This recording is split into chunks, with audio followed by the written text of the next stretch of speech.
अस्सलाम वालेकुम, मैं हूं रमेश शदाब खान और आप देख रहे हैं आपके मालूमात में। आज मैं आपके लिए टॉपिक लेके आया हूं, क्या ज़मीन गर्दिश करती है या ज़मीन साकिन है। तो मैं साइंस के मुताबिक ही आपको बताऊंगा। जो कुरान में लिखा हुआ है बिल्कुल बरहक लिखा हुआ है और वाज़ेह तौर के ऊपर बयान किया गया है। उसको हमारे उलमा इकराम ने वाज़ेह तौर के ऊपर ये बात बिल्कुल क्लियर की है कि हाँ, ज़मीन जो है वो साकिन है, गर्दिश नहीं करती और बिल्कुल ये चीज़ बरहक है। मैं आपको साइंस के मुताबिक इसका जो है ना जवाब दूंगा। साइंस में हमें जब एग्जांपल दी जाती है रेस्ट और मोशन की, तो कहा यह जाता है कि अगर कोई बॉडी अपने चारों तरफ के लिहाज से जगह तब्दील ना करे तो इसका मतलब है वो हालत सुकून में है, वो गर्दिश नहीं कर रही। जैसा कि मैं अभी आपके सामने बैठा हूँ और मैं आपसे बात कर रहा हूँ मगर अपनी जगह तब्दील नहीं कर रहा, तो according to law of science मैं मूव नहीं कर रहा, मैं रेस्ट के अंदर हूँ, मैं मोशन में नहीं हूँ। एक जगह पे हमारे पास एक और इसकी एग्जांपल दे रहे होते हैं, जो हमारी बुक्स में भी एग्जांपल है बस की, कि अगर आप बस के अंदर बैठ कर ट्रैवल कर रहे हैं तो आप इंटीरियर पॉइंट से, मतलब बस के अंदर जो आप देखेंगे तो आपके आगे पीछे वाले जो लोग मौजूद हैं उनके हिसाब से आप जगह तब्दील नहीं कर रहे, तो इसका मतलब है आप रेस्ट के अंदर मौजूद हैं। बस आपकी मोशन में है, बस चल रही है, ठीक है, मगर आप रेस्ट के अंदर हैं। मगर जैसे आप एक्सटीरियर पॉइंट के ऊपर देखते हैं, खिड़की में से बाहर देखते हैं, तो आपको चीज़ें जाती हुई नज़र आती हैं, चलती हुई नज़र आती है, तो आपको पता चलता है कि मैं तो आगे की तरफ मूव कर रहा हूँ और चीज़ें बैकवर्ड जा रही हैं, मेरे पीछे की तरफ जा रही हैं, ठीक है। तो बाहर के एतबार से आप मोशन में हुए और इनसाइड एरिया के एतबार से आप रेस्ट में हुए। तो ये खुली किताब है। अगर कुरान में ज़मीन को साकिन लिखा गया तो बिल्कुल लिखा गया है। कुरान में अगर आप आगे पढ़ेंगे तो बताया भी, ये भी तो बताया जा रहा है कि हर एक शे अपने ही मदार के अंदर, अपने ही मोहित पॉइंट में जहाँ वो मौजूद है उसके अंदर वो रिवॉल्व करती है, गर्दिश करती है, कैद हुई हुई है। ज़मीन अपना महवर छोड़ के तो गर्दिश नहीं कर रही ना। ऐसा तो नहीं है कि अगर वो 4 ऑर्बिट में है तो 5 ऑर्बिट में चली गई, 6 ऑर्बिट में चली गई या 3 ऑर्बिट में आ गई, ऐसा तो नहीं हो रहा ना।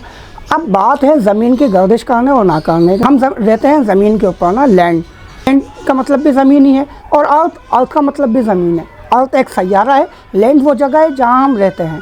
दोनों का कहा ज़मीन ही जाता है उर्दू के अंदर। जब हम इस बात को देखते हैं कि यार हम ज़मीन पर रहते हुए हम अपने इर्द गिर्द के माहौल को देखते हैं कि कोई बिल्डिंग हमारे से आगे पीछे नहीं हो रही, ठीक है, और हर चीज़ अपनी जगह पे है। हम सुबह जॉब के लिए निकलते हैं, वापस आते हैं उसी एरिया के अंदर, उसी जगह के ऊपर, तो ज़मीन कहाँ मूव कर रही है भाई।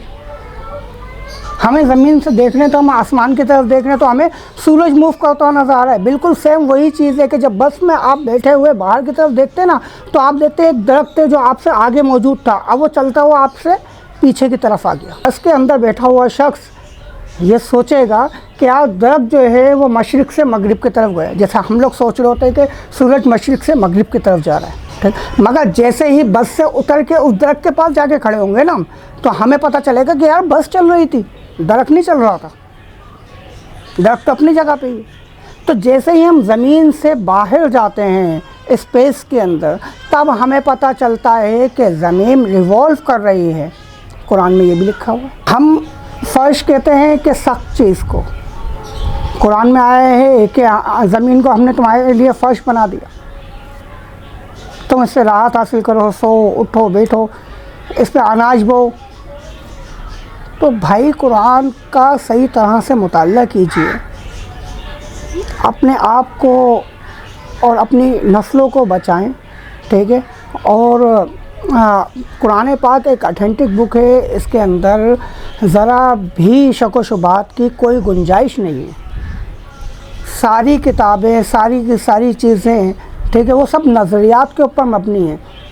मेरा नज़रिया कुछ और है, आपका नज़रिया कुछ और है, हम सब के नज़रिया चेंज होते रहते हैं, ठीक है। और साइंस अपने ही लॉ फेल करती है। मेरी आगे वीडियोस में देखेंगे आपके मैं किस तरह के साइंस के जो नज़रियात हैं और जो उनके लॉज़ हैं उनको मैं डिफ़ाइन करूँगा कि किस तरह से वो फेल हो रहे हैं। मगर कुरान पाक में आप कहीं नहीं देखेंगे कि किसी चीज़ का रद्द हो रहा है, कोई नई चीज़ आके उस चीज़ का रद्द कर रही है। क्योंकि कुरान पाक जब से दुनिया बनी तब उस वक्त से, उससे पहले से और क़यामत तक और क़यामत के दिन के बाद जो जो अमल होगा वो उन सब का बयान है कुरान पाक में। तो बज़ाहिर हम इन खिड़कियों पे बैठे हुए शख्स को देखने से बेहतर है कि हम मुताल्ला कर लें ना कि कुरान में क्या लिखा है। अल्लाह ने आपको भी अक्ल व फ़हम अता फ़रमाया है, अल्लाह ने हमें भी अक्ल व फ़हम अता फ़रमाया है।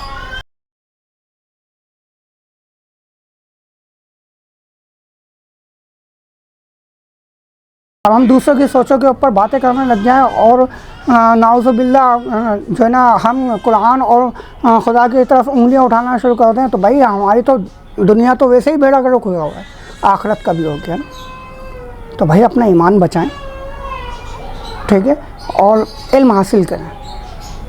मज़ीद मालूमाती वीडियो के साथ हमारे साथ रहिएगा, आपकी मालूमात। अस्सलामु अलैकुम व रहमतुल्लाहि व बरकातहू।